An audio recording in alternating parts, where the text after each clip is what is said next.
महाकाय कोटिसूर्यसमप्रभा निर्विघ्नं कुरु मे देव शुभकार्येषु।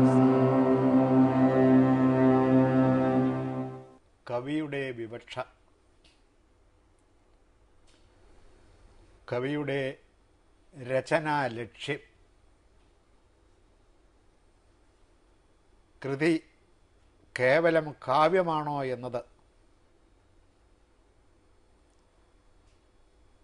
അതോ ചരിത്രത്തിൻ്റെ കാവ്യാത്മകമായ ആഖ്യാനമാണോ എന്നത്, അതിലെ ധ്വനി,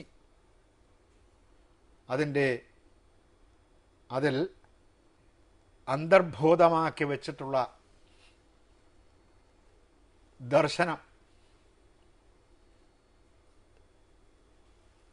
ഇതെല്ലാം അതിനുപയോഗിച്ചിട്ടുള്ള അതിൻ്റെ ഈ വിവക്ഷിതാർത്ഥ പ്രയോഗ സമർത്ഥമായ അതിൻ്റെ വാഗർത്ഥങ്ങൾ, ഭാഷ, ഇവയെല്ലാം നോക്കിയിട്ടാണ് ഒരു കൃതിയെ വിമർശിക്കേണ്ടത്. അല്ലാതെ നമുക്ക് ചില കൃതികൾ വായിക്കുമ്പോൾ ചില സങ്കല്പങ്ങൾ ഉണ്ടായി വരും.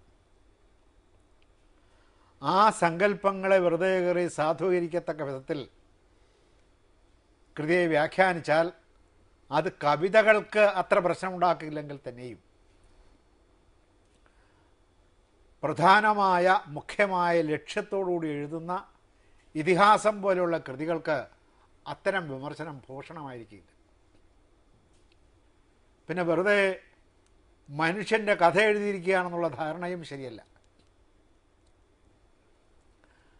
അങ്ങനെ വരുമ്പോൾ നമ്മുടെ നോവലുകളെ വിമർശിക്കുന്നത് പോലെ നമുക്ക് രാമായണത്തെയും മഹാഭാരതത്തെയും വിമർശിക്കാമെന്ന് വരും. അങ്ങനെയാണോ എന്ന് സത്യസന്ധമായി ആലോചിച്ച് നോക്കേണ്ടതുണ്ട്. രാമായണ മഹാഭാരതങ്ങളെ, നമ്മുടെ കാലത്തെ നോവലുകളെ, അല്ലെങ്കിൽ സി വി രാമപിള്ളയുടെ ഇതുപോലെയുള്ള, അഥവാ ചന്തുമേനൻ്റെ ഇതുപോലെയുള്ള, അല്ലെങ്കിൽ നമ്മുടെ തൽക്കാലത്തെ സാഹിത്യ നായകന്മാർ എഴുതിയിട്ടുള്ള നോവലുകൾ പോലെ വിമർശിച്ചാൽ മതിയാകുമോ? മാത്രമല്ല, ഈ ഭഗവത്ഗീത എന്ന് പറയുന്ന ഒരു വലിയ, അത്ര കടിച്ചു പൊട്ടിക്കാൻ സാധ്യമല്ലാത്ത തരത്തിൽ ദാർശനിക ദൃഢമായ ഒരു എല്ലിൻ കൂട് ഈ കഥയുടെ അകത്തിരിക്കുന്നു. അത് പിന്നീട് എഴുതി ചേർത്തതാണെന്ന് പറഞ്ഞ് വേണമെങ്കിൽ ഒഴിഞ്ഞു മാറാം. ഇത് പല ആളുകൾ കൂടി ചേർന്ന് എഴുതിപ്പെരിപ്പിച്ച് കൊണ്ടുവന്നതാണ് എന്നും നമുക്ക് പറഞ്ഞൊഴിയാം. ഇത് കേവലം 8000 ശ്ലോകങ്ങളിൽ ഉണ്ടായിരുന്ന ഒരു ഫോക്ക് ലോർ ആയിരുന്നു എന്ന് പറഞ്ഞ് നമുക്കൊഴിയാം. ഈ 8000 ശ്ലോകങ്ങളിൽ ഉണ്ടായിരുന്ന ഫോക്ക് ലോർ ആരെഴുതി ഇങ്ങനെ പെരിപ്പിച്ച് 1,25,000 ശ്ലോകങ്ങളാക്കി? എന്തിനു വേണ്ടി ചെയ്തു? ജയം എന്ന് പറയുന്നതാണ് യഥാർത്ഥമായ മഹാഭാരതം. അതിൽ 8000 ശ്ലോകങ്ങളെ ഉണ്ടായിരുന്നുള്ളൂ. അതുകൊണ്ടാണ് തതോ ജയമുദീരയേത് എന്ന് ഓരോ പർവ്വത്തിൻ്റെയും ആദ്യം കാണുന്നത് എന്നൊക്കെ സായിപ്പന്മാർ വിവരമില്ലാതെ പറഞ്ഞുണ്ടാക്കിയിട്ടുള്ള കെട്ടുകഥകളാണ്. ഇന്ത്യയുടെ സംസ്കാരത്തെക്കുറിച്ച്, ഇന്ത്യയുടെ സംസ്കാരത്തിൻ്റെ സങ്കീർണതകളെക്കുറിച്ച്, അതിൻ്റെ ദുർഘടതയെക്കുറിച്ച്, അതിൻ്റെ അപഗ്രഥനത്തിനുള്ള ക്ലേശത്തെക്കുറിച്ച്, അപഗ്രഥനത്തിന് വഴങ്ങിക്കൊടുക്കാത്ത അതിൻ്റെ ചില പ്രത്യേക സന്ദർഭങ്ങളെക്കുറിച്ച് ഒക്കെ വേണ്ടത്ര പരിജ്ഞാനമില്ലാതെ ഹോമറിൻ്റെ എലിയഡ് അപ്രകാരം എഴുതിയിട്ടുള്ളതാണ്. ഹോമറിൻ്റെ എലിയഡിൽ ഹെലനെ തിരികെ കൊണ്ടുപോകുന്നില്ല. യുദ്ധം ചെയ്ത് ഹെലനെ തിരികെ കൊണ്ടുപോകാനാണ് യുദ്ധമുണ്ടായത്. പക്ഷേ ആ യുദ്ധം കഴിഞ്ഞിട്ട് യുദ്ധത്തോടുകൂടി അവസാനിക്കുകയാണ് എലിയഡ്. ഹെലനെ തിരിച്ചു കൊണ്ടുപോയില്ലയോ എന്നൊന്നും ഹോമർ പറയുന്നില്ല. അങ്ങനെ അവസാനിച്ചു ഹോമറിൻ്റെ ഇലിയഡ്. അതിനുശേഷം വന്ന കവികളാണ് പിന്നീട് ഹെലനെ തിരിച്ചു കൊണ്ടുപോകുന്നതായി അതിൻ്റെ അനുബന്ധം എഴുതി ചേർത്തത് എന്നൊക്കെയുള്ള പാശ്ചാത്യന്മാരുടെ അവരുടെ മഹാകാവ്യത്തെ സംബന്ധിക്കുന്ന ധാരണകൾ വെച്ചുകൊണ്ട് അതുപോലെ ആയിരിക്കണം അന്നത്തെ സാഹിത്യകൃതികളെല്ലാം ഈ തരത്തിലായിരിക്കണം എന്ന് വിചാരിച്ചിട്ടാണ് അവർ അങ്ങനെ ഒരു വ്യാഖ്യാന രീതിയും ഇങ്ങനെ പല ആളുകളുടെ കൈപ്പാടുകൾ, രചനയുടെ കൈപ്പാടുകൾ ഇതിൽ കാണാനുണ്ട് എന്നും മറ്റും വെറുതെ പറയുകയായിരുന്നു. നമ്മുടെ ആളുകൾ അത് അങ്ങനെ തന്നെ നാവിലേറ്റി കൊണ്ടു നടന്ന് അത് പ്രചരിപ്പിക്കുകയും ചെയ്തു. അപ്പം അങ്ങനെ ഒരു ദോഷം നമ്മുടെ കൃതികൾ പഠിച്ച നമുക്ക് വളരെ കടപ്പാടും കൃതജ്ഞതയും തോന്നേണ്ടുന്നവരായ പാശ്ചാത്യരായ യൂറോപ്യന്മാരായ പഠേതാക്കൾ ചെയ്തു വച്ചിട്ടുണ്ട്. ഇതിൻ്റെ രണ്ടിൻ്റെയും സമ്പ്രദായം തന്നെ വ്യത്യസ്തമല്ല. ഇവിടെ നൈമിഷാരണ്യത്തിൽ വെച്ച് സൂതൻ പറഞ്ഞു കൊടുത്ത കഥ കേട്ട് കേൾവി പറഞ്ഞു കേട്ട് നാട്ടിൽ പ്രചരിച്ച കഥ സൂതൻ പറഞ്ഞു കൊടുത്തതായിട്ടല്ലേ ഇവിടെ. അപ്പോൾ അത് ഒരു ദർശനം അല്ലെങ്കിൽ നാട്ടുപാരമ്പര്യമാണല്ലോ അതിനകത്തുള്ളത്, ഒരു ദർശനം. മറ്റേതല്ല, അത് റിയലിസ്റ്റിക് കഥ, ആധുനിക നോവൽ പോലെയുള്ള ഒരു സ്വാഭാവിക കഥ അല്ലേ. അപ്പോൾ ഇതിൻ്റെ രണ്ടിൻ്റെയും സങ്കല്പവും രചനാരീതിയും അതിൻ്റെ പിന്നിലുള്ള ദർശനവും ഒക്കെ തമ്മിൽ യാതൊരു പൊരുത്തമില്ലാത്തതല്ലേ. പൊരുത്തമില്ലാത്തതാണ്. പക്ഷെ അത് മനസ്സിലാക്കാതെയാണ് നമ്മൾ പഠിച്ച് ഇങ്ങോട്ട് പോരുന്നത്. അതാണ് നമ്മുടെ പഠനത്തിന് ആദ്യകാലത്ത് നമ്മുടെ പഠനത്തിന് വന്ന കുഴപ്പം അതാണ്. പിന്നെ എന്തിനു വേണ്ടിയാണ് മഹാഭാരതം രചിച്ചത് എന്നും വ്യാസൻ പറയുന്നുണ്ട്. ഇതാണെങ്കിലും വ്യാസൻ ഒരാൾ ഉണ്ടായിരുന്നു സമ്മതിക്കാതെ നിർത്തിയൊന്നുമില്ല. കാരണം എല്ലാ പർവ്വങ്ങളും അവസാനിക്കുമ്പോൾ വ്യാസേന ഗ്രഥിത എന്ന് പറയുമ്പോൾ അങ്ങനെ ഒരാൾ ഉണ്ടായിരുന്നു. വേറെ വ്യാസന്മാർ ധാരാളം ഉണ്ടായിരുന്നുവെങ്കിൽ തന്നെയും കൃഷ്ണദ്വൈപായനൻ എന്ന് പറഞ്ഞിട്ട് ഒറ്റ വ്യാസനെ ഉണ്ടായിരുന്നുള്ളൂ. ബാദരായണൻ എന്ന പേരോടുകൂടി കൃഷ്ണദ്വൈപായന വ്യാസനിരുന്ന് എഴുതിയതും അല്ലല്ലോ. വെസ്റ്റേൺ ആധുനിക സാഹിത്യം പോലെ അല്ലല്ലോ അത്. വ്യാസൻ ഇങ്ങനെ പറഞ്ഞതായിട്ട് ഈ സൂതൻ നറേറ്റ് ചെയ്യുകയല്ലേ. വ്യാസൻ പറഞ്ഞു കൊടുത്തൊരു ഗണപതി എഴുതിയെടുത്തതാണ് അതിലെ സങ്കല്പം.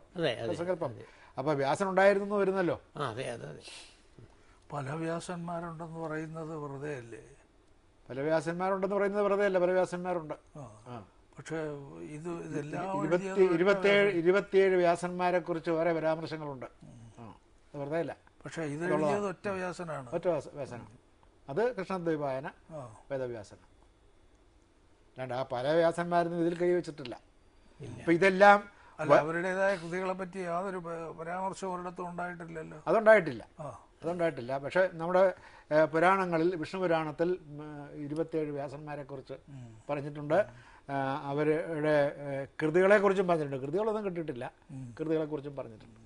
അത് മറ്റേ ധർമ്മസംഹിതകളാണ് അവർ രചിച്ചിട്ടുള്ളത്. കിട്ടിയിട്ടുള്ളത് മാത്രമേ ഉള്ളൂ, അത്രേ ഉള്ളൂ. ഇത്തരത്തിലൊക്കെ ഉള്ള കൺഫ്യൂഷൻ അവർക്ക് ഒരു കാലത്തും തീർന്നിരുന്നില്ല. അതിന് പ്രധാന കാരണം ഒന്ന് ഈ സംസ്കാരത്തിൻ്റെയും ദർശനത്തിൻ്റെയും ഒരു സങ്കീർണതയാണ്. അതിൻ്റെ ആഴം, അതിൻ്റെ വ്യാപ്തിയും കൊണ്ടാണ് അങ്ങനത്തെ കുഴപ്പങ്ങൾ അവർക്ക് സംഭവിച്ചതെന്നേ ഊഹിക്കാൻ നിവൃത്തിയുള്ളൂ. അവരവരുടെ പഠനത്തിൽ സത്യസന്ധരായിരുന്നു എന്നുള്ളതല്ലാതെ. അപ്പോൾ ഇതിൽ അനേകം വിഷയങ്ങൾ അന്തർഭവിച്ചിരിക്കുക. ഇപ്പം യുദ്ധതന്ത്രം എന്ന് പറഞ്ഞാൽ ആ യുദ്ധതന്ത്രത്തെക്കുറിച്ച് തന്നെ നമുക്ക് അനേകം കൃതികളുണ്ട്. അതിനകത്ത് ആയുധ നിർമ്മാണം മുതൽ പെടും. ഇപ്പം ഈ ആധുനിക നാഗരികതയിൽ യുദ്ധതന്ത്രത്തിന് എന്ത് സ്ഥാനമുണ്ടോ ആ സ്ഥാനമാണ് വ്യാസൻ നമ്മുടെ പ്രാചീന നാഗരികതയിൽ യുദ്ധതന്ത്രത്തിന് നൽകിയിരിക്കുന്നത്.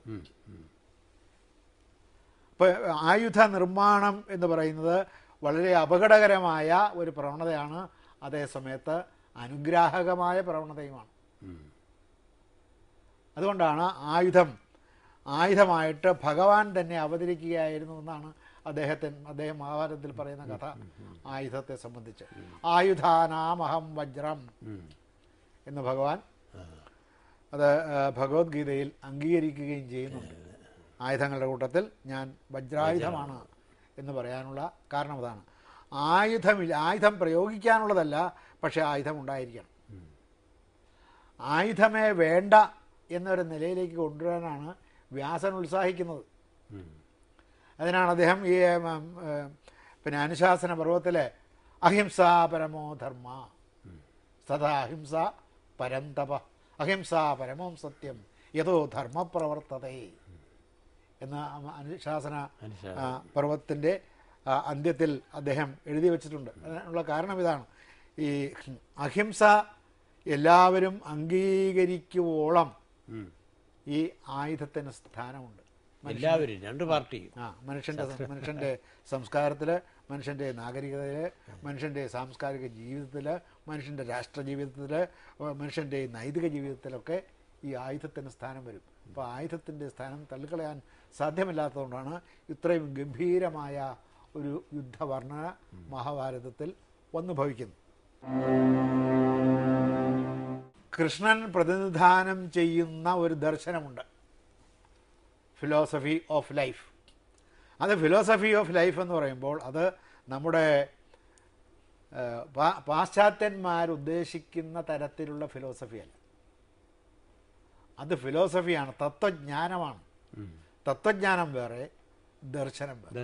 ദർശനവും തത്വജ്ഞാനവും തമ്മിലുള്ള വ്യത്യാസം പലപ്പോഴും മനസ്സിലാക്കാതെയും നമ്മുടെ ആളുകൾ എഴുതിപ്പോകുന്നുമുണ്ട്, സംസാരിച്ചു പോവുകയും ചെയ്യുന്നു.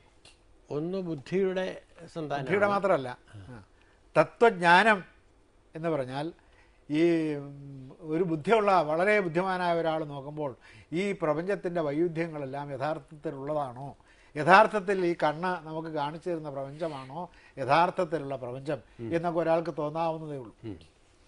ആ തോന്നലിനെ പൂരിപ്പിക്കാൻ വേണ്ടി നടത്തുന്ന ധൈഷണികമായ അഭ്യൂഹങ്ങളാണ് തത്വജ്ഞാനം.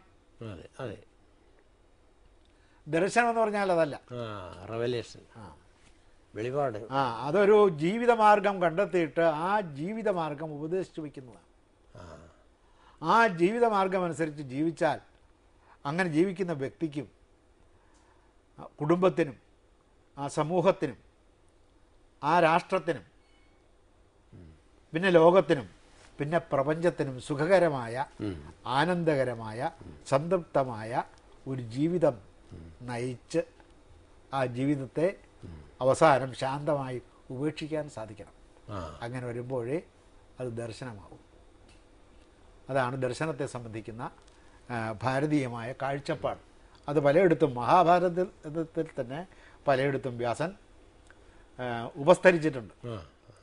അപ്പോൾ അതിനൊന്നും പ്രാധാന്യം കൊടുക്കാതെ ഏതെങ്കിലും ഒരു നാടകീയമായ മുഹൂർത്തം എടുത്തു വച്ചിട്ട് ആ നാടകീയമായൊരു മുഹൂർത്തത്തെ തനിക്ക് തോന്നിയപടി അങ്ങ് വ്യാഖ്യാനിച്ച് ഫലിപ്പിക്കുക എന്നുള്ളതാണ്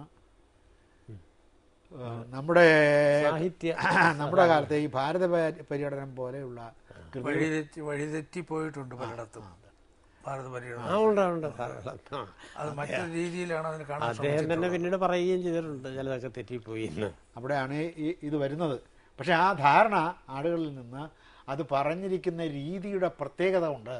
അതിനൊരു വല്ലാത്തൊരു മാധുര്യവും ആകർഷകത്വവും വശ്യതയുമുണ്ട് മാരാരുടെ വാക്കുകൾ. അപ്പം അതുകൊണ്ട് നമ്മൾ വായിച്ചു പോകുമ്പോൾ മാരാരുടെ വഴിക്കേ നാം പോകും. ആ വഴിക്ക് അങ്ങനെ ഈ ക്രിമിനൽ കേസ് വാദിക്കുന്നത് പോലെയാണ് അദ്ദേഹം. നമുക്ക് സംശയം ഉണ്ടാകും, സംശയം ഉണ്ടാകും. നമ്മൾ വാദിച്ച് നമ്മൾ അവിടെ കൊണ്ടുപോയി നിർത്തിക്കഴിഞ്ഞ് തിരിഞ്ഞു നോക്കുമ്പോഴാണ് ഈ പറഞ്ഞതൊക്കെ ഇങ്ങനെ തന്നെയാണോ നമുക്ക് സംശയം വരുന്നത്. പക്ഷേ അങ്ങനെ ഒരു സംശയം വരാത്ത ആളുകളെ സംബന്ധിച്ചിടത്തോളം ഇത് വലിയൊരു തീട്ടൂരം പോലെയാണ്. ഈ മാരാരുടെ വാൽമീകിയുടെ രാമനും അതുപോലെ തന്നെ. ഇപ്പോൾ വാൽമീകിയുടെ രാമൻ എന്ന സുദീർഘമായ പ്രബന്ധത്തിൽ അദ്ദേഹം പറഞ്ഞിട്ടുണ്ട്, വാൽമീകിയുടെ രാവണൻ നാം പിൽക്കാലത്ത് കണ്ടിട്ടുള്ള രാവണനെ പോലെയുള്ള ഒരു രാവണനല്ല, അദ്ദേഹം സുന്ദരനും സ്വരൂപനുമായിരുന്നു എന്ന് പറഞ്ഞിട്ടുണ്ട് കുട്ടികൃഷ്ണമാരെ. പെറ്റു കണ്ടാലറയ്ക്കുന്ന ഘോരരാക്ഷസമൂർത്തിയെ, കൈകയുടെ പ്രസവത്തെക്കുറിച്ച് പറയുകയാണ്, കൈകസിന്റെ പ്രസവത്തെക്കുറിച്ച് പറയുകയാണ് വള്ളത്തോളുടെ തർജ്ജമ. പെറ്റു കണ്ടാലറയ്ക്കുന്ന ഘോര രാക്ഷസമൂർത്തിയെ എന്നാണ്. എന്ത് സൗന്ദര്യമാണ് അവിടെ ഉള്ളത്. അത് വള്ളത്തോളിന്റെ വ്യാഖ്യാനമാണെന്ന് വന്നേക്കാം ചിലപ്പോഴേ. വള്ളത്തോളിന്റെ വ്യാഖ്യാനം വരാനൊക്കെ തർജ്ജമ ചെയ്തത് തർജിമ അസൽ വേട്ടുവേട് വൃത്താനുവൃത്ത തർജ്ജമയാണ്. തർജ്ജമ ഇത്രയും നല്ല തർജ്ജമ ലോകത്ത് വേറെ എവിടെയും രാമായണത്തിന് ഉണ്ടാകാനും സാധ്യമല്ലാത്ത തരത്തിലുള്ള തർജ്ജമയാണ്. അപ്പോൾ കണ്ടാൽ അറയ്ക്കുന്ന എന്ന് പറഞ്ഞിടത്താണ് ഈ വൈരൂപ്യങ്ങളൊന്നും ഇദ്ദേഹത്തിന് ഉണ്ടായിരുന്നില്ലെന്ന്. അഹോ രൂപമഹോ ദിതി, അഹോ രാക്ഷസരാജാവിൻ സർവലക്ഷണ പൂർത്തിയും.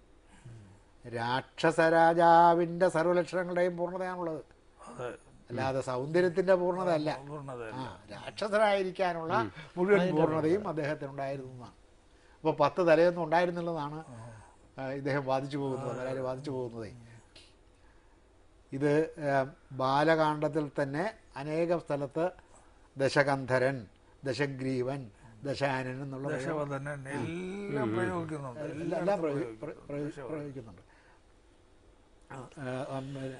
അയോധ്യാകാണ്ഡത്തിലുണ്ട്, യുദ്ധകാണ്ഡത്തിലുണ്ട്. യുദ്ധകാണ്ഡത്തിൽ പ്രത്യേകം എടുത്തു പറയുന്നുണ്ട് 20 തല, 20 കൈകൾ, 10 തല എന്ന് പ്രത്യേകം എടുത്തു പറയുന്നുണ്ട്. പിന്നെ ഉത്തരകാണ്ഡത്തിലുണ്ട്. ഉത്തരകാണ്ഡം പിന്നെ വാൽമീകി എഴുതിയതല്ല എന്ന് വേണമെങ്കിൽ വാദിച്ച് അവിടെ നിന്ന് രക്ഷപ്പെടാം. പോട്ടെ, വാൽമീകി എഴുതി ഇല്ലെങ്കിലും ആരെങ്കിലും എഴുതണമല്ലോ അത്. കാരണം ഈ രാവണൻ എന്ന പ്രതിനായകനെ സംബന്ധിച്ച് വേറെ വിവരങ്ങളൊന്നുമില്ല, രാമായണത്തിൽ വേറെ വിവരങ്ങളൊന്നുമില്ലല്ലോ. ഇങ്ങനെ കട്ടുകൊണ്ട് പോയി, യുദ്ധം ഉണ്ടായി, യുദ്ധത്തിൽ കൊന്നു എന്ന് മാത്രമേ ഉള്ളൂ. ഇയാൾ ആരായിരുന്നു, അയാളുടെ വംശം എന്തായിരുന്നു എന്നൊക്കെ ഉള്ള ഈ രാക്ഷസ രാജാവെന്ന് പറയുന്നതല്ലാതെ മറ്റൊന്നും പറയുന്നില്ല. അപ്പോൾ അയാളുടെ വംശം, അയാളുടെ ജനനം, അയാളുടെ അച്ഛൻ, അയാളുടെ അമ്മ, അയാളുടെ വളർച്ച, ഇതിനെക്കുറിച്ചൊക്കെ പറയുന്നത് ഉത്തരകാണ്ഡത്തിലാണ്. അപ്പോൾ അതുകൊണ്ടത് വാൽമീകി എഴുതിയതല്ല എന്നുള്ള പറച്ചിൽ ഈ ശംഭുവിനെ കൊന്നു എന്നുള്ളത് ഒഴിവാക്കാൻ വേണ്ടി വേണമെങ്കിൽ പറയാമെന്നുള്ളതല്ലാതെ അങ്ങനെ ഒരു വിഷമമുണ്ടല്ലോ ആളുകൾക്ക്. ശംഭുവിനെ വധിച്ചത് തെറ്റായി പോയി എന്നുള്ള വ്യാഖ്യാനമാണ്. അത് വ്യാഖ്യാനം അത് അങ്ങനെ തന്നെയാണെന്ന് വന്നാൽ തന്നെയും അത് നമ്മളെന്തിനാ അത് നോക്കാം.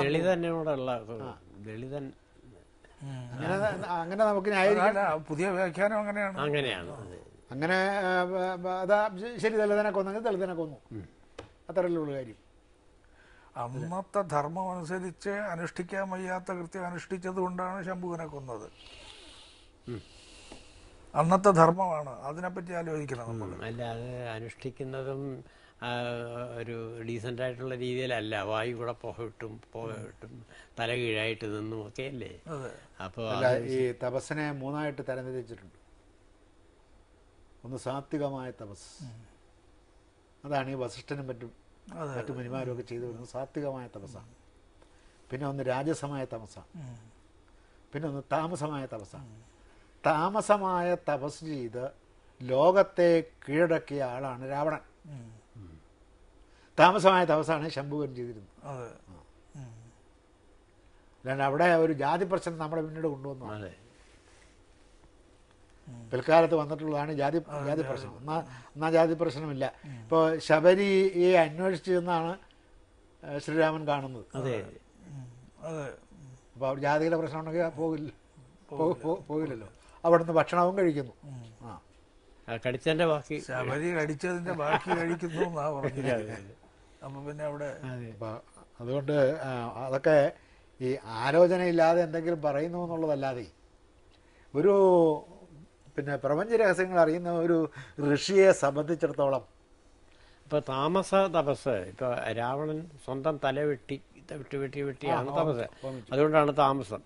ആ തപസ് തടയാൻ ആരും ചെന്നില്ല. അതുകൊണ്ട് ബ്രഹ്മാവിന് ഇയാൾ ചോദിക്കേണ്ട വരെ ഒക്കെ കൊടുക്കേണ്ടി വന്നു. അപ്പോൾ ശംഭൂകനും അതുപോലെ ചിലപ്പോൾ കിട്ടും. ഇയാളുടെയും താമസ തപസ്സായതുകൊണ്ട് ഈ കൊടുക്കരുതാൻ വയ്യാത്ത തരത്തിലുള്ള വരങ്ങൾ ചിലപ്പോൾ അയാൾ പിടിച്ച് മേടിച്ചു എന്ന് വരും. അതുകൊണ്ടാവണം ശംഭുവിനെ കൊല്ലാൻ ആളുകൾ നിർബന്ധിച്ചത്. ഇത് നാം തന്നെ അത് വായിക്കുമ്പോൾ സാധാരണ ഭാഷയിൽ നിന്ന് വ്യത്യസ്തമായ വളരെ ലളിതമായ സംസ്കൃത ഭാഷയിലാണ് വ്യാസൻ ഇത് എഴുതിയിരിക്കുന്നത്. പെട്ടെന്ന് മനസ്സിലാകത്തക്ക വിധത്തിലാണ്. അപ്പം അത് വായിക്കുമ്പോൾ നാം പെട്ടെന്ന് ഈ ദുശ്ശളയുടെ ഭാഗത്തേക്ക് ചായും. ആ ചായ്വാണ് കൊണ്ടുവന്നിട്ടുള്ളത്. അപ്പോൾ അവർ ഒന്നിച്ച് ഒരിടത്ത് ഒരു കൊട്ടാരത്തിൽ ജീവിച്ച് വളർന്ന് വന്ന അമ്മാവൻ്റെ പേര് കേട്ടിട്ട് അനന്തരവൻ മരിച്ചു പോകണമെങ്കിൽ എന്ത് തരത്തിലുള്ള ക്രൂരമായ പ്രശ്നങ്ങളാണ് ഇവരുണ്ടാക്കിയത് എന്ന് തോന്നത്തക്ക വിധത്തിലാണ്. തോന്നും അങ്ങനെ നമുക്കങ്ങനെ തോന്നും, അങ്ങനെ തോന്നത്തക്ക വിധത്തിലാണ്. പക്ഷേ ഇതിനെല്ലാം അദ്ദേഹത്തിന് മറുപടി ഇല്ലാത്തതുകൊണ്ടല്ല, ആ മറുപടി അതവിടെ പറയേണ്ട സന്ദർഭമല്ലാത്തതുകൊണ്ട് പറയുന്നതാണ്. അല്ലാതെ ഈ യുദ്ധം ഒഴിവാക്കുന്നതിന് വേണ്ടിയാണ് ഒരു വീട് നിന്നാലും മതി, യുദ്ധം ഒഴിവാക്കാം. അപ്പോഴാണ് മറ്റേ പ്രയോഗം വരുന്നത്, യാവധ്യ ദീക്ഷയാ സൂച്യ വിദ്യേത അഗ്രേണകേശവ ഭൂമയർന്ന പാണ്ഡവാൻ പ്രതി. സൂചി കൊണ്ട് കുത്താനുള്ള സ്ഥലം പോലും പാണ്ഡവന്മാർക്ക് കൊടുക്കുകയില്ല എന്ന് പറയുന്ന ഒരാളിൻ്റെ അടുത്ത് പിന്നെ എന്ത് തരത്തിലുള്ള നയം സ്വീകരിക്കണം? അതിനെയെല്ലാം കൈയടിച്ച് പാസ്സാക്കിയതിൽ പെട്ട ആളാണ് ഈ ജയദ്രഥൻ. ആ ജയദ്രഥനെയാണ് തട്ടിക്കളഞ്ഞത്, അതും അധാർമികമായ യുദ്ധം ചെയ്തിട്ട്. അപ്പോൾ അതെല്ലാം ആ സമയത്ത് ഇതെല്ലാം ഓർക്കാൻ ഈ വായനക്കാരന് കഴിയണം. വായനക്കാരന് കഴിഞ്ഞില്ലെങ്കിൽ ആ ദുശ്ശള പറയുന്നതെല്ലാം ശരിയാണ്. പെൺകുട്ടി ഒന്ന് കരഞ്ഞുകൊണ്ട് പറയുന്നത് അവർക്ക് ആരുമില്ല, അവരുടെ 100 സഹോദരന്മാരാണ് അവർക്ക് മരിച്ചു പോയിരിക്കുന്നത്. അല്ല, വായിക്കുന്നതിനും പക്വമായ ഒരു മനസ്സ് വേണം, അല്ലാതെ വെറുതെ വായന കൊണ്ട് കാര്യമൊന്നുമില്ല. അപ്പം അതുകൊണ്ടാണ് ആ വശത്തേക്ക് ചാഞ്ഞ് ആളുകൾ ചിന്തിച്ചു പോകുന്നത്. അങ്ങനെ ഒരു സന്ദർഭം ഉണ്ടാക്കി ഇടുന്നത് തന്നെ ധർമാധർമ്മ ചർച്ച വേണ്ടത്ര നടക്കുന്നതിന് വേണ്ടിയാണ് അദ്ദേഹം അങ്ങനെ ചെയ്തിരിക്കുന്നത്, വ്യാസൻ. അപ്പോൾ അതുകൊണ്ട് ഇനി ഈ കുഞ്ഞിനെയെങ്കിലും കൊല്ലാതിരിക്കണമെന്നാണ് അവരുടെ പ്രാർത്ഥന, ദുശ്ശലയുടെ പ്രാർത്ഥന. അപ്പോൾ അത് കേട്ട് കൺപീലികൾ നനഞ്ഞ് അർജുനൻ അങ്ങനെ നിന്നുപോകും. പൊതുവേ അതൊന്നും കേട്ടാൽ പെട്ടെന്ന് അലിവ് വരുന്ന പ്രകൃതക്കാരനല്ല അർജുനനെങ്കിലും ഇതിങ്ങനെ സഹോദരി, ഇവരാണെങ്കിൽ 5 സഹോദരന്മാരാണ്, അവർക്കും സഹോദരിയില്ല. അപ്പോൾ ആകെ എല്ലാവർക്കും കൂടി അവിടെ കൊട്ടാരത്തിൽ ഒരേ ഒരു സഹോദരി ഉണ്ടായിരുന്നത് ദുശ്ശളയാണ്. അങ്ങനെ നല്ല ബന്ധത്തിൽ വളർന്നു വന്നതുമാണ്. അപ്പം താൻ നടത്താൻ പോകുന്നത് എന്താണ് ഇവിടെ നടത്താൻ പോകുന്നത് ലോക ആധിപത്യമാണ്. ലോക ആധിപത്യം കിട്ടുന്നതിനുള്ള ഒരു ശ്രമം പറഞ്ഞു വരുമ്പോൾ ഇമ്പീരിയലിസമാണ്. സാമ്രാജ്യം കെട്ടിപ്പടുക്കുന്നതിൻ്റെ തിരക്കിലാണ് ഏർപ്പെട്ടിരിക്കുന്നത്. അപ്പോൾ അതൊന്നും സാധാരണഗതിയിൽ ഇന്ന് എല്ലാ ആളുകളും അതാണ് ചെയ്തുകൊണ്ടിരിക്കുന്നതെങ്കിൽ തന്നെയും പൊതുവേ ധൈഷണികമായി അംഗീകരിക്കപ്പെടുന്ന കാര്യങ്ങളല്ല. അതുകൊണ്ട് ഇവരിങ്ങനെ വന്ന് ചോദിക്കുമ്പോൾ ഈ കുഞ്ഞിൻ്റെയെങ്കിലും ജീവൻ എനിക്ക് തരണം. ഇയാൾ കുഞ്ഞിനെ കൊല്ലാൻ വന്നതല്ല, കുഞ്ഞുങ്ങളെ കൊല്ലാനും വന്നതല്ല, കുഞ്ഞുങ്ങളെ പിടിക്കുന്നയാളുമല്ല. എങ്കിലും ആ സമയത്ത് ദുഃഖത്തിൻ്റെ തിരത്തള്ളിച്ചയിൽ അവർ അബോധമായി പറഞ്ഞ വാക്കുകൾക്ക് നാം പ്രാധാന്യം കൊടുക്കാൻ പാടില്ല. അതിന് വലിയ പ്രാധാന്യം കൊടുത്തിട്ടാണ് ആ സന്ദർഭം ഒന്ന് വളരെ നാടകീയമായി കുട്ടിക്കൃഷ്ണമാരാർ അവതരിപ്പിച്ച് നമ്മുടെ അനേകം വിശേഷണം കൊടുക്കുന്നുണ്ട്. 100 സഹോദരന്മാർ മരിച്ചു, എൻ്റെ മകൻ മരിച്ചിരിക്കുന്നു, പാണ്ഡവർ നിമിത്തം, അർജുനൻ നിമിത്തം, ഇതിനെങ്കിലും തരണേ എന്ന് പറയുമ്പോൾ ആരുടെ മനസ്സും അലിഞ്ഞു പോകും. അല്ല, മഹാഭാരതത്തിൽ തന്നെ ദീർഘമായ വർണ്ണനയാണ്. അതിൽ നിന്ന് ചിലതാണ് മാരാരെടുത്ത് ഉദ്ധരിച്ചിരിക്കുന്നത്. അപ്പോൾ അത് എടുത്ത് വ്യാഖ്യാനിക്കുമ്പോൾ ആ ഭാഗത്തേക്ക് വായനക്കാരൻ്റെ ഹൃദയം ഒഴുകി ചെല്ലുന്നതിനുള്ള ഒരു ചാല് കീറി ഇടുകയാണ്. അപ്പോൾ അവിടെയാണ് ഈ സൈന്ധവ ദേശത്ത് ചെന്നാണ് ഇങ്ങനെയൊരു വല്ലാത്ത ഒരവസ്ഥയിൽ ഇദ്ദേഹം ചെന്നപ്പെടുന്നത്. അപ്പോൾ പറഞ്ഞു, ഞാനിങ്ങനെ കുഞ്ഞിനെയോ അല്ലെങ്കിൽ പ്രത്യേകം ജ്യേഷ്ഠൻ പറഞ്ഞാണ് അയച്ചിരിക്കുന്നത്, ഒരു കാരണവശാലും ആൾനാശം ഉണ്ടാകാത്ത വിധത്തിൽ ആണ്. എന്തെങ്കിലും പ്രശ്നം ഉണ്ടാവുകയാണെങ്കിൽ നീ വിവരം എന്നെ അറിയിച്ചിട്ടേ എന്തെങ്കിലും കടുംകൈകൾ ചെയ്യാവുള്ളൂ എന്ന് പറഞ്ഞാണ് വിട്ടിരിക്കുന്നത്. അതുകൊണ്ട് ഞാൻ ആരെയും കൊല്ലാൻ വന്നതല്ല, ആരെയും കൊല്ലുകയുമില്ല. ഇവനിങ്ങനെ അവിചാരിതമായി മരിച്ചുപോയതിന് ഞാൻ കുറ്റക്കാരനല്ലല്ലോ പൊന്നു പെങ്ങളെ എന്ന് പറഞ്ഞിട്ടാണ് ഇദ്ദേഹം അർജുനൻ അവരെ ആശ്വസിപ്പിക്കുന്നത്. ഈ കുഞ്ഞിനെയൊക്കെ എടുത്ത് ആലോചിച്ച് അവരുടെ കയ്യിലേക്ക് കൊടുത്തിട്ടാണ് അവിടെ നിന്നൊരു കണക്കിന് അദ്ദേഹം വേർപിരിഞ്ഞു പോകുന്നു. പിന്നെ പോകുന്നത് ചിത്രാംഗത രാജാവിൻ്റെ സ്ഥലത്തേക്കാണ്. അതും അർജുനൻ്റെ അദ്ദേഹം പാഞ്ചാലിയും ധർമ്മപുത്രരും കൂടി ഇരിക്കുമ്പോൾ അവരുടെ അന്തഃപുരത്തിൽ കൂടി വളരെ പെട്ടെന്ന് കടന്നു പോകേണ്ടി വന്നു അർജുനന്. ഒരു ബ്രാഹ്മണൻ്റെ പശുവിനെ കട്ടുകൊണ്ട് പോയത് രക്ഷിക്കാൻ ആയുധം എടുക്കാൻ പോയതാണ്. അപ്പോൾ ഇവർ തമ്മിൽ ഇരിക്കുന്ന സമയത്ത് മറ്റ് പുരുഷന്മാർ അവിടെ ചെല്ലാൻ പാടില്ല, മറ്റ് സഹോദരന്മാർ ചെല്ലാൻ പാടില്ലെന്നാണ് നാരദൻ വച്ചിരിക്കുന്ന ഒരു നിയമം, പ്രശ്നങ്ങൾ ഉണ്ടാകാതിരിക്കാൻ വേണ്ടി. ഓരോ വർഷം അവരങ്ങനെ താമസിക്കും. ആ ഓരോ വർഷം കഴിയുമ്പോഴും കഴിഞ്ഞ് ഒരു വർഷം പൂർത്തിയാകുന്ന അന്ന് വീണ്ടും പാഞ്ചാലി കന്യകയാകും. അങ്ങനെയാണ് പരിപാടി. അടുത്ത ആളിനോടുകൂടി ആണ് പിന്നീട് വസിക്കേണ്ടത്.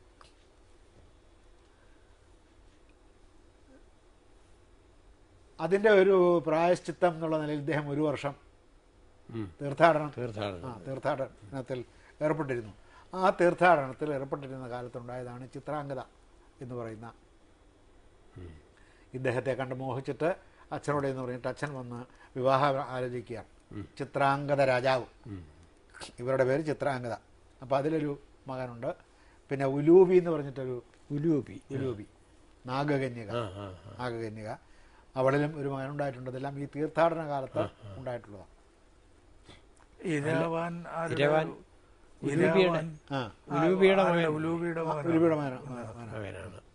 ചിത്രാംഗതയിൽ അങ്ങനെ മക്കളില്ല. ഉണ്ട്. ബബ്രുവാഹനൻ. ഓഹോ, ബബ്രുവാഹനൻ.